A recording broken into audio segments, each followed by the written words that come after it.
Guys,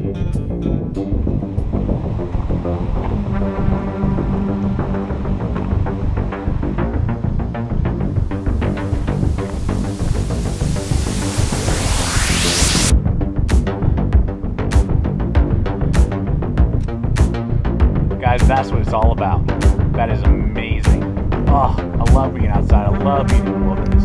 Awesome. Hey there everybody, Aaron here. Welcome to another episode of Gideon's Tactical. Today I want to hike and I want to talk to you today about a survival knife and really what to look for when you're purchasing a survival knife, because a survival knife is much different than a bushcraft knife. Bushcraft is when you're going into the wilderness to go have fun and practice your skills and do all that type of stuff, and that's a lot of fun. I do it on a regular basis. But survival is the total opposite. Survival is getting you out of the wilderness or a bad situation and helping you to survive till someone can either rescue you or you can get to a location where you can get back to civilization. So there's totally different concepts when you're looking at a survival knife. So in this video, I hope to kind of tell you not only about the types of steel to be looking for, blade designs, just a lot of different things, that what goes into a good survival knife and really what to look for when you're purchasing a knife for survival tasks and not bushcraft tasks. So let's go ahead and start looking at what to look for when you're purchasing your survival knife. All right, let's start off by talking about blade material. When we're talking about a survival knife, this is a knife that you may not have something to sharpen with you. Hopefully you'll have, a sharpening kit, but you may not. You may have to use, say, a rock, or a stone that you found in the river, or something like that, a nice smooth stone to sharpen your knife. So it's got to be able to be very easy to resharpen. You don't want some sort of super steel or a stainless steel, which are just more difficult. So high carbon is really what you want when you are picking out the blade material for your survival knife. You want it to be preferably either 1095 or 5160. There are some other high carbons out there, that you can maybe test out and try yourself. But for myself, with all the use and all the blades that we reviewed here on the channel over the last few years, 1095 and 5160 I found are the best. They're tough, they're durable, and they're very easy to resharpen on almost anything, regardless if it's your just little field kit that you have or it is a river stone or something like that you have to use. You can get a workable edge absolutely back on it. The plus side as well over, say, like a stainless steel, say like S30V, maybe AUS 8, 154 CM, those type of steels, they will hold their edge longer than the 1095 will, but they're a lot more difficult to resharpen out in the field, and they have a tendency under really hard abuse to possibly snap and chip and break earlier than your 1095s will. 5160 and 1095 high carbon are a lot tougher. They can take a lot more abuse, chopping, batoning, that type of stuff. So when it comes to the blade material, you want a simple high carbon, nothing crazy, not some crazy super steel or whatever. And what I found is 5160 and 1095 work the best when you're picking out your survival knife. Okay, another good important thing to think about is the blade length. How big or how small should this survival knife be when you're picking this blade out? And what I've found, again, that works for me, and part of a survival knife is the knife that you have on you. And there's nothing wrong with huge blades like 9, 10 inches. I have tons of those. I have SE Hungaluses and BK9s and SP51s, and those are all great blades, and they would absolutely, for the most part, fall into a survival category, but they're huge, and I'm not going to carry that on me, on certain hikes that I do. They're really heavy, and there just are times where I may not have that knife on me, and on top of that, it's more cumbersome and more difficult to do the smaller tasks, maybe food prep, feather stick making, and things like that, notching, things like that can kind of become a hindrance and just take a lot longer when you have a bigger blade versus a smaller one. But then you don't want something too small that can't span wood, and too light, they can't chop stuff, and things like that. So what I've found is a knife between 5 and about 7 inches. That's ideal for me. Anywhere in between there is perfect. Smaller than 5 inches, it really can't do a lot. It's not going to span a lot of wood, and they're usually not very heavy. Over 7 inches, and then it becomes kind of cumbersome and difficult to wield, versus a knife right in that sweet spot of about 5 inches to 7 inches of the actual blade length, from the handle to the tip. That length right in there is perfect, what I've found, for all of the tasks that you might need to do. It's still big enough to do some chopping, batoning, and that type of stuff, but it's also small enough so that you can wield it, use it for the smaller carving tasks, and light enough usually that it doesn't weigh close to 2 pounds, and you can carry it on your person almost everywhere you go. So right in that sweet spot, 5 to 7 inches is what you want to be looking for, in my opinion, when you're looking for a survival knife blade length. Okay, so the next two things that are important is weight and thickness. Let's go ahead and start with thickness. Thickness is very important. You want to have a good thick blade when you're talking about a survival knife so it can handle all of the hard abuse you may have to put it through. You know, batoning, chopping, digging, prying, lots of stuff like that the knife may be called upon to do. So between 3/16 and a 1/4 inch is usually what I look for. Anything smaller than that, 5/32, 1/8 of an inch, they just aren't very thick, and there's a possibility with some hard prying, digging, batoning, whatever, that you may snap and break that knife. So I always look for a minimum of 3/16 to a 1/4 inch. That's really the sweet spot. And on top of that, you know, a thinner blade, 5/32 or, you know, 1/8 of an inch, it just doesn't have a lot of steel to help with the weight, and that brings us to the weight as well. A 3/16 or a 1/4 inch knife does have some beef to it, and you do want some.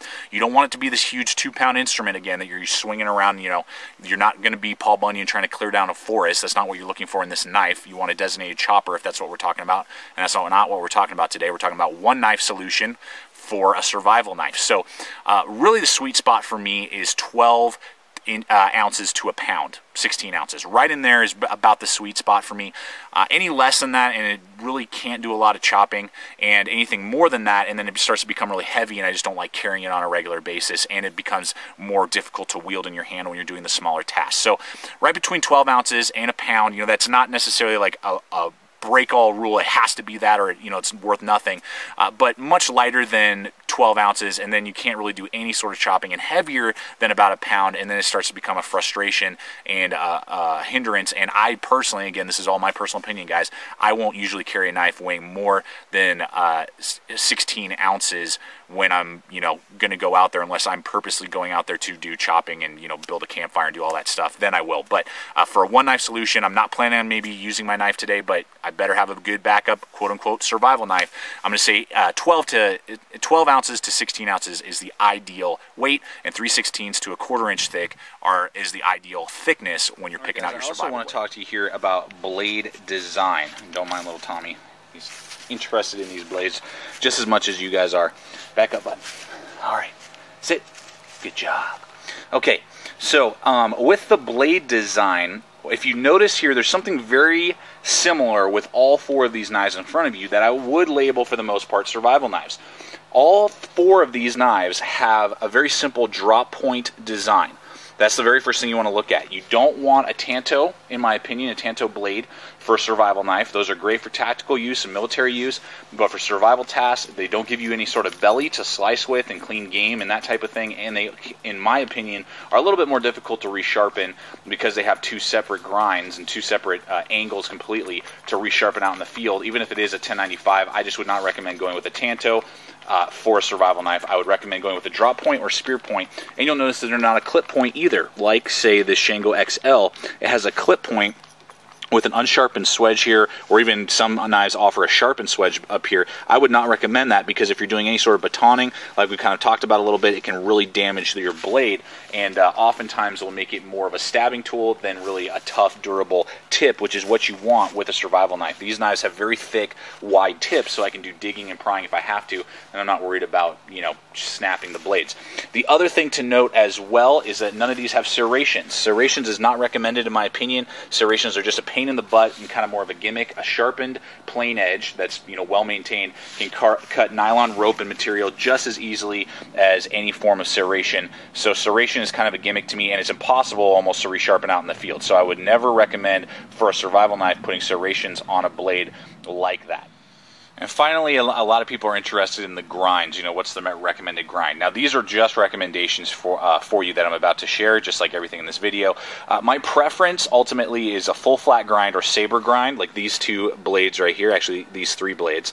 The SE6 is a full flat grind, and then these two out here are saber grinds. Those both are going to perform really well for you. This one down here is a hollow grind. I don't really prefer usually hollow grinds, and definitely not Scandi grinds, because those two grinds, hollow and Scandi, though very, very sharp and can cut very well, and oftentimes can cut better than saber and full flat grinds, depending on what you're doing, they tend to be somewhat flimsy and weak on the edge of the knife, and they tend to chip and roll quicker and easier than full flat or saber ground blades do. So that's just, again, a preference thing. Full flat grinds or saber grinds is usually what I recommend. Hollow grinds and Scandi grinds would be great for either bushcraft or tactical use and those type of things, but not, in my opinion, for a survival knife when you are looking at the blade design on your knife.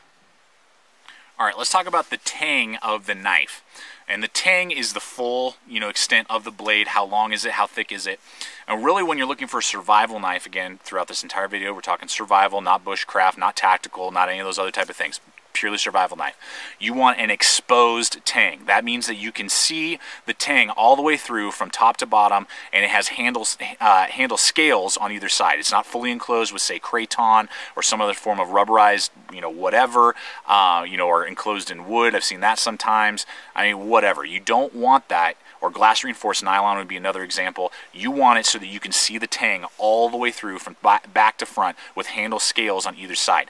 The main reason for that is that if in a dire situation that knife were to break, loosen up, whatever, when it comes to the handle, the worst that's going to happen on a survival knife that's designed that way is that the handle scales will loosen up, and then either you can crank them down or you can just take them off and either wrap it in paracord or just continue to use the knife without handle scales. Obviously, it's preferred to have those handle scales on there, but again, if there's any sort of damage, it's going to be very easy to remedy, and it's not something that has maybe a partial tang, that could also easily break or loosen up and then basically make your knife useless. So even though sometimes knives may have full tangs through a kraton handle, a perfect example of that would be the entire Ontario Knife Spec Plus line, their SP line. Those are all great knives, but those are technically, in my opinion, not survival knives, because even though they have a full tang, they are enclosed with kraton, and something could happen. The blade could loosen up, the handle could slide off, and then you're in a dire strait because that handle is not going to work as well as a full tang exposed knife with handle scales on either side that are very easy to work with and remedy if you ever have any sort of handle damage.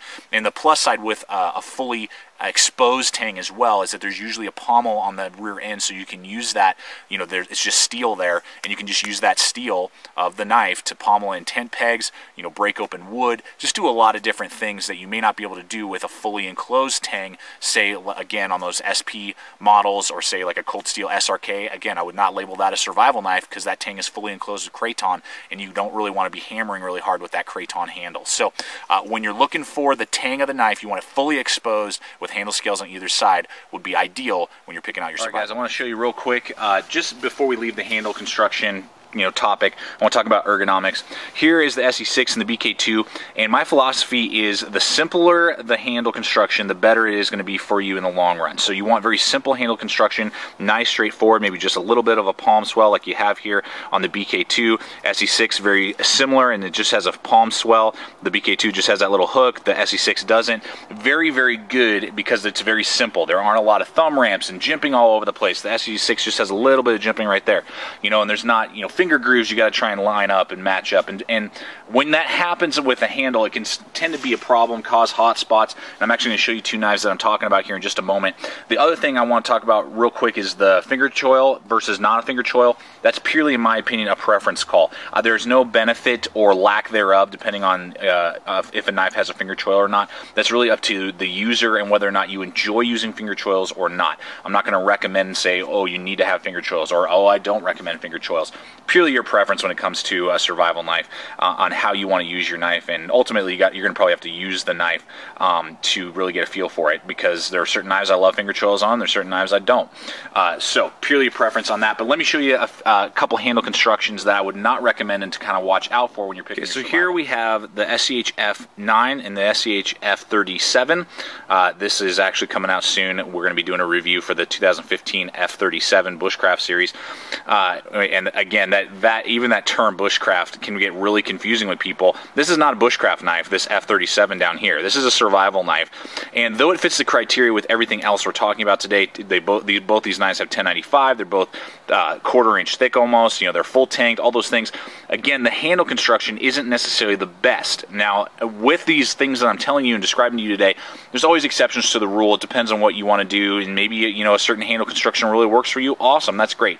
This is just a plumb line for you guys out there when you are making your purchasing decisions to look out for and be aware of when you're purchasing a knife. So With the F9, you can see here, it's got these finger grooves in here that don't always match up to people's hands and can cause hot spots, and the fact that it has this thumb ramp. It'd be nice if it was just flat and if this handle was just smooth. Even though I can, with that finger choke up and get over that thumb ramp and still use the knife, it would have been nicer to not see this thumb ramp right here and then just have nice smooth handle right here without any sort of finger grooves right there. And then the F37 is actually even worse than the F9 in that it has this big hump right here. Again, if it was just nice and smooth and flat, it'd be a lot better, but it has a hump. It's got jimping back here, which makes it really, really painful for chopping. You basically have to have gloves or this knife is not fun to chop with. Then you have, jimping right here as well. So these two knives are nowhere near as ergonomic or comfortable for extended cutting tasks as the other two, the BK2 and the SE6, are going to be much more comfortable for a longer period of time. So just be aware of that when you're looking for the ergonomics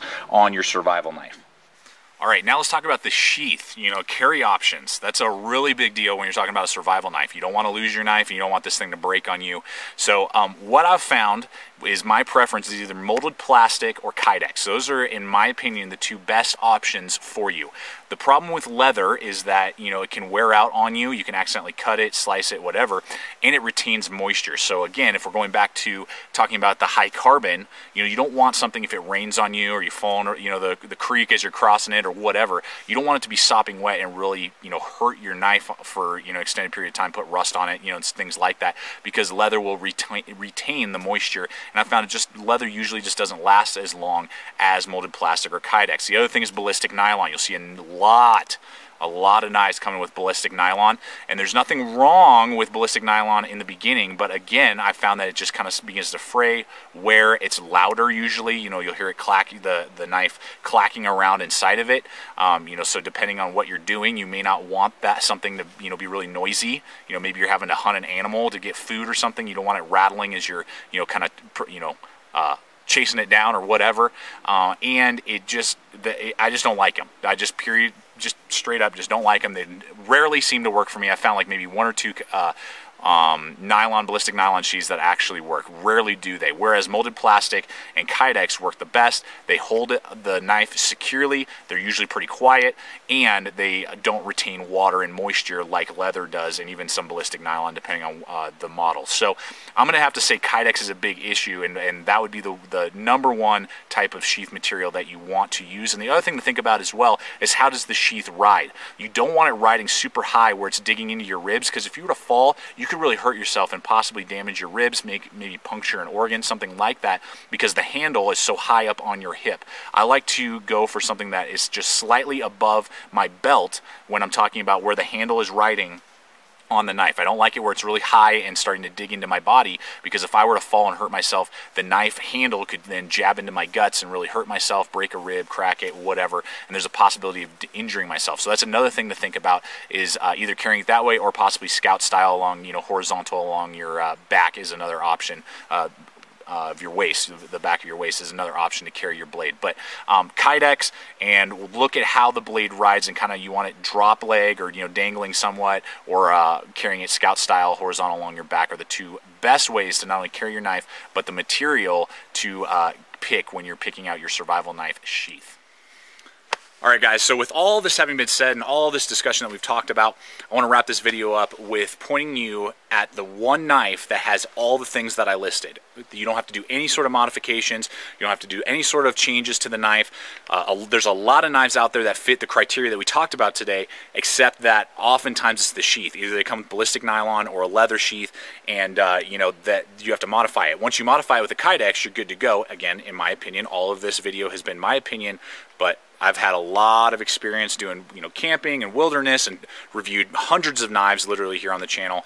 And this is just what I've discovered, having used these things for, multiple times and doing this a lot. This is what I've discovered. And the knife that comes close, in my opinion, just again to kind of show you, would be the Top Silent Hero. We did that recently. We did a review on that recently. That is a fabulous, hits almost every criteria that we talked about today, knife, but it comes with a leather sheath. And again, I'm going to have to say Kydex is the ultimate way to go, or molded plastic. So if that would be a great knife to have. If you get a Kydex sheath for it, you're good to go. In some ways better than the knife I'm about to show you. But if you just want one knife, you do no modifications, you don't have to get a custom sheath, you don't have to do anything, you've seen it a little bit in this video, it's got to be the SE6, guys. This is ultimately, in my mind, the best production survival knife on the market. Again, immediately I'm sure people are going to start freaking out and and start saying all sorts of different things, and that's fine. This is my opinion on this channel. I cannot find another knife out there that I just drop the money, it arrives at my house, it's a survival knife. It fits every criteria we talked about. It has the sheath options that we talked about with nothing that having to be modified. I don't even have to do a drop leg, the clip and everything, make it so it rides real low on my hip so it's not going to hurt myself. Then after that, it's got the exposed tang, it's 3/16, it's 1095. It's got the weight at 12 ounces. It's got that cutting edge of 5.75 and an overall length of about 6.5. I mean, it's got everything. Drop point, no clip point or anything, no serrations, full flat grind.